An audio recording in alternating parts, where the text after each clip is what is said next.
우리가 만드는 멋있는 게 나만 멋있으면 그냥 그거는 서비스로서 가치는 없다고 생각을 하거든요. 저희가 하고 있는 작업들은 상업예술을 하고 있는 거지 피카소처럼 뭐 죽고 나서 가족들이 부자 되는 뭐 그런 걸 그리는 게 아니잖아요.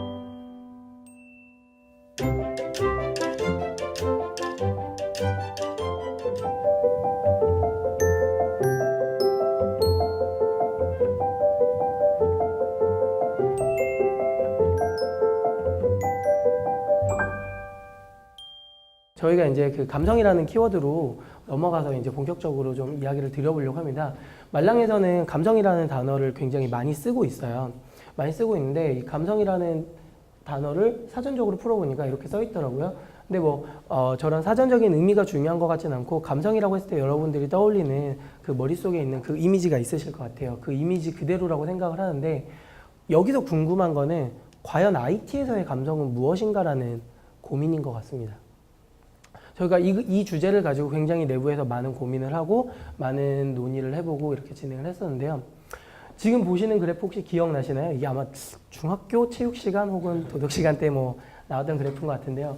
인간이 가져가는 욕구의 5단계라고 해요. 근데 기본적으로 여기서 뭐 다른 게 중요한 건 아니고요. 결국에 하위 욕구가 만족이 되면은 상위 욕구를 원한다라는 거거든요.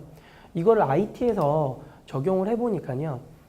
편의성과 효율성이라는 단지 편의성과 효율성만 있었으면 됐던 거에서 지금은 사람들이 인지성과 신미성을 계속적으로 추구하고 원하고 있다라는 게 지금 이제 IT에서 감성에 대해서 원하는 욕구다라고 저희가 판단을 하고 있었습니다. 그래서 이거를 그러면은 과거에 과연 어떻게 변했을까라는 거를 조금 그냥 사례를 통해서 그냥 보면은 만약에 예를 들어서 원래 계산기가 없었던 시절에 이제 ENIAC이나 이런 이제 초기 컴퓨터가 발견이 됐겠죠. 그때 분명히 그 컴퓨터가 있음으로 인해서 굉장한 효율성을 만들어줬을 겁니다. 분명히 손으로 계산하는 것보다 훨씬 빠르게 할 수 있었겠죠. 그렇지만 이 프로그램을 아무나 쓸 수 있나요? 그러진 않은 거죠. 그래서 1단계로 효율성을 일단 먼저 만들었던 거고요. 그 다음 단계로 뭔가 이런 직관적을 가져가면서 이제 여기에 편리성이 들어가게 되고 여기서 조금 더 직관적인 모습들을 보여주게 되면서 인지성이나 신미성으로 조금씩 발려야 되죠. 근데 여기서 궁금한 거는 과연 여기서 이 단계로 진화를 하면서 효율성이 변했다라고 생각을 하시나요? 사실은 계산기가 거기서 거기죠. 네. 어떻게 보면 냉정하게 말하면 이뻐봤자잖아요.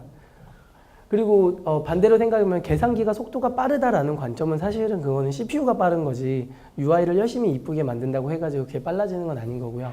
사실은 그거는 계산의 속도를 생각하는 거지만 이렇게 발전이 되었던 것 중에 가장 큰 거는 사람들이 눈으로 보고 얼마만큼 빠르게 이해를 하느냐 그 과정의 시간이 단축되는 것들이 굉장히 중요하다고 생각을 했습니다.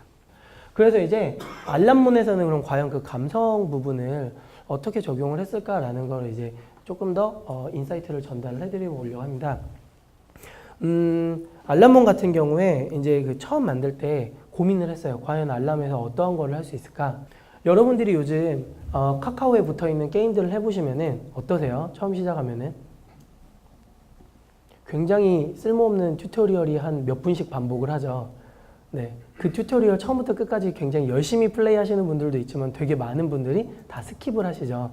사실은 저희가 바보가 아니거든요. 게임을 통해서 되게 쉽게 배울 수도 있음에도 불구하고 튜토리얼이라는 거 만들고 사실 또 그런 것도 이제 어렵게 하고 있고 반대로 말하면요. 저는 이제 저희도 그런 부분들에서 이제 반성을 하는데 어떻게 보면은 그러한 강한 튜토리얼들은 사실은 쉽게 만들지 못한 제작자의 그 게으름 핑계지 않을까라는 생각을 하고 있습니다. 과연 그럼 어떻게 하면은 직관적이고 이렇게 할 수 있냐? 물론 모든 게임이 그런 거는 아니겠지만 그런 부분들이 있는 거고요. 앱을 봐도 그래요. 앱을 봐도 요즘 나오는 이제 굉장히 많이 세련되고 이쁜 앱들이 이제 많이 보이는데 그 앱들이 보면은 과연 이거를 누가 쓸 수 있을까라는 고민을 항상 자아내는 그런 앱들이 있어요. 되게 보면은 UI가 세련되고 되게 이쁘고 막 미국에서 막 애플에서 갓 튀어나올 것 같고 하지만 그거를 이해할 수 있는 사람은 상위 20% 정도? 나머지 80%는 그거 뭐지? 하고 바로 10초 만에 지울 것 같거든요. 그래서 실제로 알람문에서도 그러한 실수들을 굉장히 자주 반복을 해요.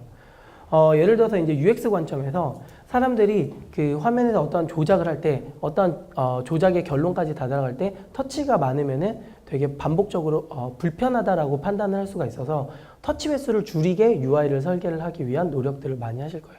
그래서 원래 알람문이 작년 한 가을쯤 업데이트 되기 전까지는 알람을 추가할 때 하단에 플러스 버튼이 있거든요.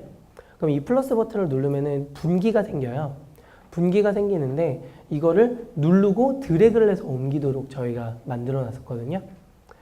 근데 원래는 그렇게 안 되어 있었고요. 원래는 그냥 알람 하나만 있었을 때 이제 그렇게 돼 있다가 이제 변경을 했는데 그렇게 하고 났더니 무슨 문제가 생겼냐면요. 유저들이 거기서 이탈률이 2배가 증가를 했어요. 어떻게 됐냐면 사람들이 막 터치를 누르다가 아무것도 안 열리니까 그냥 에이 뭐야 아무것도 안 되네 하고 짜증나네 하고 지워버리는 거예요. 무슨 얘기냐면 사실 그렇게 롱프레스와 드래그 같은 조작에 익숙한 사람들이 그렇게 많지 않다라는 거죠.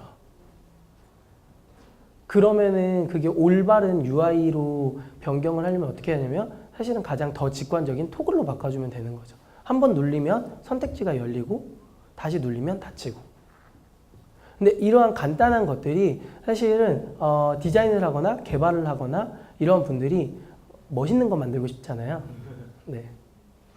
근데 제가 꼭 이런 얘기를 꼭 드리고 싶어요. 우리가 만드는 멋있는 게 나만 멋있으면 그냥 그거는 서비스로서 가치는 없다라고 생각을 하거든요. 저희가 하고 있는 작업들은 상업예술을 하고 있는 거지 피카소처럼 뭐 죽고 나서 가족들이 부자 되는 뭐 그런 걸 그리는 게 아니잖아요. 지금 현 시점에서 사랑을 받아야 되는데 열심히 만들었는데 주변에 있는 개발자랑 디자이너들이 야 멋있다라고 칭찬해주는 그런 앱이 중요한 게 아닌 거죠. 사람들한테 사랑을 받는 서비스를 만든다는 거는 그런 디테일한 거 하나하나부터가 굉장히 어려운 챌린지인 것 같습니다. 그래서 저희도 차라리 버튼이 좀 더 버튼답게 못생기고 이쁘고가 아니라 그냥 누가 보더라도 버튼답고 차라리 더 크고 직관적이고 이런 부분들이 더 맞다라고 판단을 하는 부분들이 많이 있고 그래서 이제 고민을 많이 하고 있고요.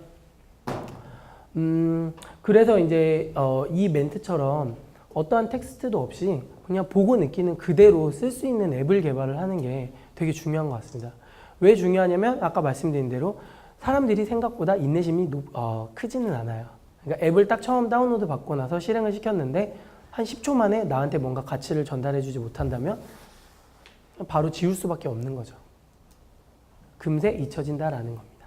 그래서 이런 부분들을 이제 고려를 해 주셔야 되고요. 왜 또 중요하냐면요. 그게 이제 마케팅이랑도 실제로 연결이 돼요. 실제로 이제 뭐 만약 유저들을 모으기 위해서 마케팅 비용을 열심히 쓰시고 뭔가 하시겠죠. 근데 사실은 이 서비스가 잘못되어 있다라면은 아무 의미가 없다라는 겁니다. 내가 한 1억을 써가지고 다운로드를 10만 개를 만들었다 하더라도요. 그 유저가 앱을 실행시키자마자 10초 만에 나간다면 나가는 유저의 비율이 90%라면 그 마케팅 비용은 다 쓸모없는 돈인 거죠. 허공에 다 날리는 돈인 거죠. 사실은 그렇게 해서 말씀드릴 수 있는 거는 돈을 써서 유저를 모으는 것보다 사실은 한 명, 두 명 들어오는 그 유저를 어떻게 잡을지를 고민하는 게 일단 우선인 거고요. 그게 완벽해지고 나면 그 다음부터 돈을 쓸 수 있는 준비가 되는 거다라고 생각을 하는 겁니다. 알람몬을 개발을 하면서 이제 고생을 사실은 되게 많이 했어요. 한국에서는 굉장히 이제 쉽게 일을 하긴 했지만 사실은 얘를 가지고 돈을 버는 게 쉽지도 않았고 그 다음에 한국 시장에서 과연 1위를 했을 때 업사이드가 얼마나 있느냐에 대한 물음표가 되게 컸었습니다. 저희가 실제로 알람몬이 이제 한국에서 1위를 한 6개월 만에 하게 됐는데 6개월 만에 하고 난 다음에 그 다음부터는 그냥 가만히 놔둬도 일정한 유저가 항상 들어와요. 일정한 유저가 들어오는데 저희가 마케팅을 한다고 해서 특별히 더 많이 들어오는 것도 아니고 그리고 뭐 구글에서 피처들을 해준다고 해서 막 유별나게 튀진 않는 거죠. 왜냐면 1위를 한번 먹고 나면은 사실은 받을 사람이 다 받은 걸 수도 있거든요. 그러다 보니까 이제 고민을 하게 됐고 그래서 이제 저희가 시장을 넓히자라는 관점에서 이제 해외에 진출을 하게 된 거였는데 이제 해외에 진출을 하면서도 아까 앞서 말씀드린 감성과 문화의 키워드에 인해서 많은 충돌과 실패를 겪게 된 거죠.